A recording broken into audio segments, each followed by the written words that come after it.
chers amis, bonjour à toute la Côte d'Ivoire. Nous venons encore parler des élections, des comportements à tenir en période électorale.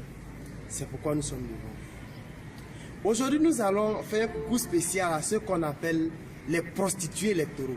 Oui, on va en parler parce qu'il faut qu'on en parle. Voyez, aujourd'hui, il y a des gens qui sont candidats déclarés aux élections municipales et régionales. Ils affichent l'image des hommes dignes, des hommes sérieux qui veulent diriger nos communes. Bravo!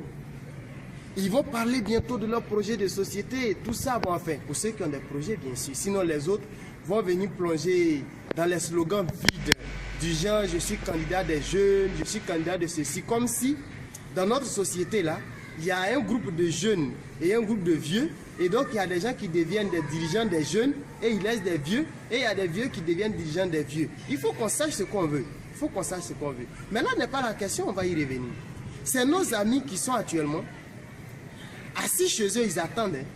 Ils ont leur voix là, dans la poche des gens. C'est-à-dire chaque candidat aujourd'hui a dans son porte-monnaie ses électeurs. Il a dans ses placards ses électeurs. Il a dans son bureau ses électeurs. Il est là, il sait combien de personnes il va convoyer pour venir voter pour lui. Mais on fabrique quoi comme ça?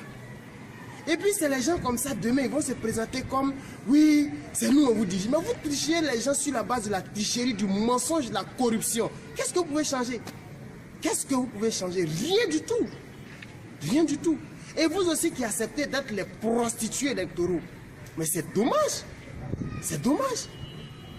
Quand on parle comme ça, il y a des gens qui viennent nous dire non, c'est parce qu'on ne travaille pas, c'est la pauvreté. Mais moi je dis non, c'est pas la pauvreté, c'est la cupidité. Nous disons c'est la cupidité. On ne vend pas sa voix parce qu'on a fait. On ne vend pas ses dents parce qu'on a fait. On ne vend pas sa dignité parce qu'on a fait. Après avoir fini de vendre ta dignité, tu deviens quoi? Tu restes quoi? Un homme sans dignité. Un animal est mieux que toi. Tellement on te considère comme un animal, on dit tu es un bétail. On va convoyer les bétails électoraux. Ça c'est vous ça. C'est les jeunes Ivoiriens ça. C'est les braves valides de ce pays ça. Qui sont des bétails. Ça c'est les Ivoiriens. Et vous voulez quel changement? Mais dis donc.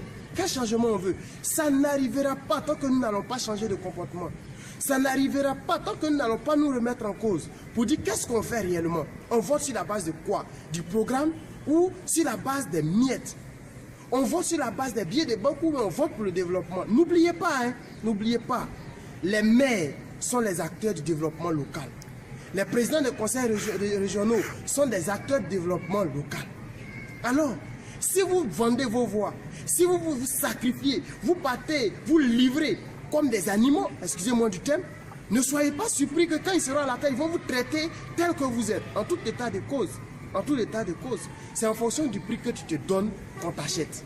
C'est en fonction de la considération que tu te donnes qu'on te considère. Si on ne se considère pas, si on suit les gens, si on se vend, alors acceptons aussi qu'ils nous traitent comme ils veulent. C'était le petit message que la DPA et la LIPEC voulaient adresser.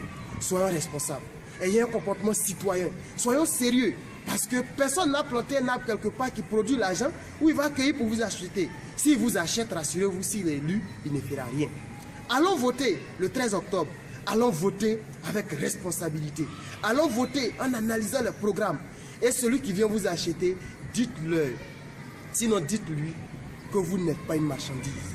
Vous êtes des hommes. Vous avez une dignité. Et vous devez conserver cette dignité.